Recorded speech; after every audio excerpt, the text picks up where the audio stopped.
Sesumbar Anggun sopir ban Jateng yang gondol 10 miliar, mau buka garasi untuk 300 mobil.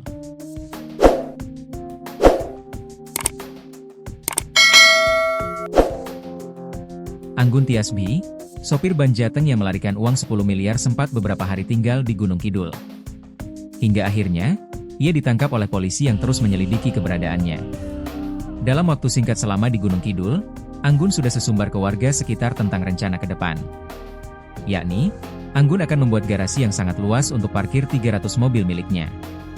Kepercayaan diri Anggun muncul tak lain karena ia saat itu masih memiliki 3 karung uang. Total nilainya masih di kisaran 9 miliar. Nama Anggun Tias, sopir ban Jateng cabang Wonogiri, menjadi sorotan setelah nekat membawa lari uang senilai 10 miliar. Uang tersebut ia bawa menggunakan mobil operasional ban yang bertugas menjemput dana dari ban Jateng cabang Solo di Jalan Slamet Riyadi, Kampung Baru, Kecamatan Pasar Kliwon, Kota Solo, pada Senin, 1 September 2025, sekitar pukul 12.20 waktu Indonesia Barat. Pelarian Anggun berlangsung selama sepekan sebelum akhirnya aparat berhasil menangkapnya di Kabupaten Gunung Kidul, Yogyakarta, Senin, 8 September 2025. Beli rumah dan rencana bangun garasi rental. Dalam masa pelariannya, Anggun ternyata sudah melakukan beberapa transaksi.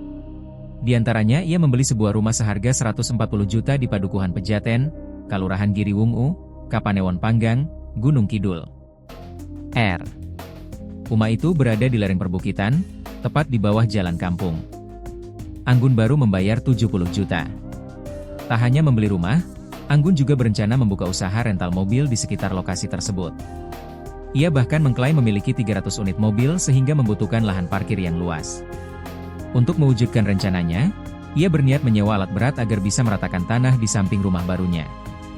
Katanya punya 300 mobil, nanti akan dibangun garasi semaksimal mungkin parkirnya di sini, ungkap Sarwanto, kakak pemilik rumah sebelumnya, kepada tribunjogja.com pada Selasa, 9 September 2025. Sarwanto menambahkan, saat melakukan transaksi, Anggun tidak memperkenalkan diri dengan nama aslinya. Ia menyebut dirinya sebagai Dwi, warga Pandak, Bantul. Proses jual beli rumah pun dilakukan melalui perantara. Jadi, ada warga yang menjadi perantara untuk membeli rumah.